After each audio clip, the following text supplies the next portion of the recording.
आपने कभी सोचा है, अगर हवा में सड़कों जैसी ट्रैफिक होती तो क्या होता? सोचिए, हजारों प्लेन्स एक साथ आसमां में बिना टकराए कॉम्स से जुड़े हुए। यही है एयर ट्रैफिक कंट्रोल का कमाल, जहां फिजिक्स, टाइमिंग और इंजीनियरिंग मिलकर स्काई को एक इनविजिबल हाईवे बनाते हैं। लेकिन ये सिस्टम सिर्फ रेडियोस और रडार से ही नहीं चलता। इसके पीछे है एक intricate web of equations, trajectory physics और एरर मार्जिन्स। हर एयरक्राफ्ट एक डायनामिक वेक्टर होता है जो 3 डायमेंशंस में चल रहा होता है, एल्टीट्यूड, स्पीड और हेडिंग। कंट्रोलर को ये समझना पड़ता है कि प्लेन किस वेलोसिटी से किस एंगल पर मूव कर रहा है और किस पॉइंट पर उन 2 ट्रैजेक्टरीज का इंटरसेक्शन हो सकता है। ये एक मैथ और फिजिक्स का गेम है, जहां नैनो सेकंड के डिसीजंस लाइव्स बनाते हैं। हर एक रडार स्वीप 5 सेकंड में कंप्लीट होती है और इस शॉर्ट टाइम में कंट्रोलर्स को hundreds of aircraft positions update करनी होती है। रडार वेव्स रिफ्लेक्ट होते ही डिस्टेंस मेजर करते ही है और इस टाइम डिले से ही एयरक्राफ्ट का एग्जैक्ट कोऑर्डिनेट निकलता है। लेकिन रडार के लिमिट्स भी होते ही है। कर्वेचर ऑफ अर्थ के वजह से ही बियॉन्ड 400 किलोमीटर्स कुछ दिखाई नहीं देता। इसलिए लॉन्ग डिस्टेंस राउट्स के लिए सैटेलाइट बेस्ड एडीएसबी सिस्टम का उपयोग होता है, जिसमें एयरक्राफ्ट अपना पोजीशन ट्रांसमिट करते ही है। एडीएसबी सिस्टम एक मॉडर्न एवोल्यूशन है, जहां प्लेन खुद अपना लैटिट्यूड, लॉन्जिट्यूड और एल्टीट्यूड रियल टाइम शेयर करता है। ये डेटा एक सेंट्रल कंट्रोल सिस्टम तक जाता है, जहां AI algorithms potential conflicts calculate करते ही हैं। आप सोच रहे हैं, अगर सिग्नल्स डिले हुई तो क्या होगा? तो फिजिक्स का यहाँ प्रेसाइज रोल शुरू होता है। सिग्नल्स लाइट के स्पीड से ट्रैवल करते ही है, मतलब 300,000 किलोमीटर पर सेकेंड, इसलिए लैग नैनो सेकंड्स का होता है।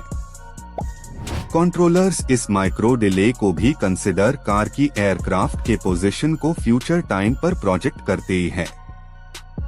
ये प्रोजेक्शन एक प्रेडिक्टेबल पाथ बनाता है, जिसे फ्लाइट वेक्टर प्रेडिक्शन कहती है। फिजिक्स के इक्वेशंस यहाँ न्यूटन के मोशन और बर्नूली के एयरफ्लो प्रेशर प्रिंसिपल्स पर आधारित होते ही हैं। जब प्लेन टर्न करता है, सेंट्रीफ्यूगल फोर्स और लिफ्ट वेक्टर बदल होता है और कंट्रोलर उस फोर्स के बैलेंस को एंटिसिपेट करता है। इमेजिन कीजिए, एक एयरप्लेन टर्निंग रेडियस कैलकुलेट करना पड़ता है ताकि वो मिनिमम 3 नॉटिकल मिले के सेफ बबल में रहे। यही bubble physics based safety margin है, जिसे हर एयरक्राफ्ट एक इनविजिबल स्फीयर में मूव करता है। अगर कोई प्लेन इस स्फीयर के पास आता है, तो वार्निंग सिस्टम तुरंत बीप कर देता है, प्रिडिक्टिंग पॉसिबल हैजर्ड। इस वार्निंग के बाद कंट्रोलर एल्टीट्यूड या हेडिंग चेंज करने का कमांड देता है, जिसे TCAS, traffic collision avoidance system बोला जाता है। TCAS खुद एक एल्गोरिदम का चमत्कार है, जो रडार और GPS डेटा दोनों कॉम्बाइन कार की अलर्ट जनरेट करता है। आपको ये जानकर हैरानी होगी, एक कंट्रोलर एक वक्त में 20 से 30 एयरक्राफ्ट्स तक मॉनिटर कर सकता है, बिना गलती के। उनके सामने ह्यूब्राइट रडार स्कोप पर हर प्लेन एक मूविंग डॉट होता है, लेकिन उसके पीछे छुपी होती है जिंदगियां। कंट्रोलर के हेडफोन्स में हमेशा वॉइसेस आती रहती है, पायलट्स की, सिस्टम अलर्ट्स की और कंटिन्यूअस कोऑर्डिनेशन की। इस 1 सेकंड के डिसीजन में फिजिक्स और ह्यूमन इंस्टिंक्ट दोनों एक हो जाते हैं। बट फिजिक्स सिर्फ मूवमेंट तक सीमित नहीं होती, रडार वेव्स और रेडियो सिग्नल्स भी डिफ्रैक्शन और रिफ्रैक्शन से ही गुजरते हैं। हवा के मॉइस्चर और बर्फ क्लाउड्स रडार एकोस डिस्टोर्ट कर सकते ही है, जिसे गोस्ट डॉट्स अपीयर होते ही हैं। कंट्रोलर्स इन एकोस को आइडेंटिफाई करना सीखते हैं और रियल एयरक्राफ्ट ट्रेस करते ही हैं सिग्नल स्ट्रेंथ और वेलोसिटी के हिसाब से। एक और इनविजिबल कॉन्सेप्ट है सेपरेशन मिनिमा, जिसे फिजिक्स डिफाइन करती है प्रेशर वेग के जरिए। जब एक हैवी एयरक्राफ्ट उड़ता है तो उसके विंग्स के पीछे वोर्टेक्स बैंड जाता है जो फॉलो करने वाले प्लेन को हिला सकता है।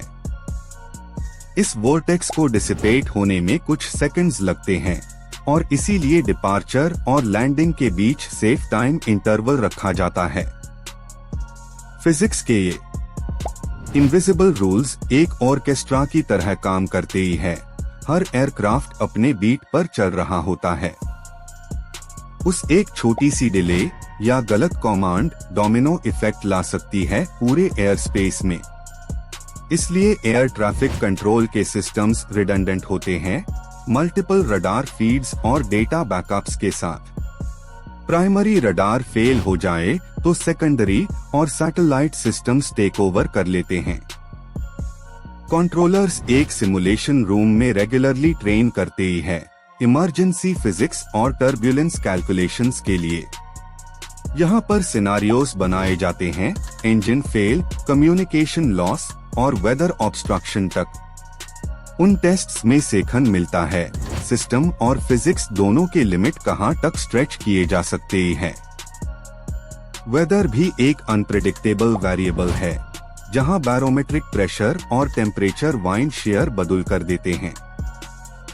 कंट्रोलर्स कंटिन्यूअस फीडबैक लेते हैं मीटियोरोलॉजिकल सेंसर्स से जो इक्वेशंस को रियल टाइम अपडेट करते हैं। इस पूरे फिजिक्स नेटवर्क को फ्लॉलेस बनाने के लिए एआई और डेटा फ्यूजन एल्गोरिदम्स का इस्तेमाल और बढ़ रहा है। एआई हर पासिंग मोमेंट में billions of data points analyse करता है और कॉन्फ्लिक्ट फ्री पाथ्स प्रिडिक्ट करता है। यही डिजिटल ब्रेन ह्यूमन इंट्यूशन के साथ मिलकर एक हाइब्रिड कंट्रोल सिस्टम बना रहा है। फिर भी हर कमांड के आगे एक इंसान होता है जिसका काम वॉइस एक प्लेन की जिंदगी बचा सकता है। स्काई के इस डांस में इंजीनियरिंग और फिजिक्स दोनों एक इनविजिबल कोरियोग्राफी बनते हैं। आपको लगेगा ये सिर्फ कम्युनिकेशन सिस्टम है, लेकिन ये एक live simulation of Newtonian universe है।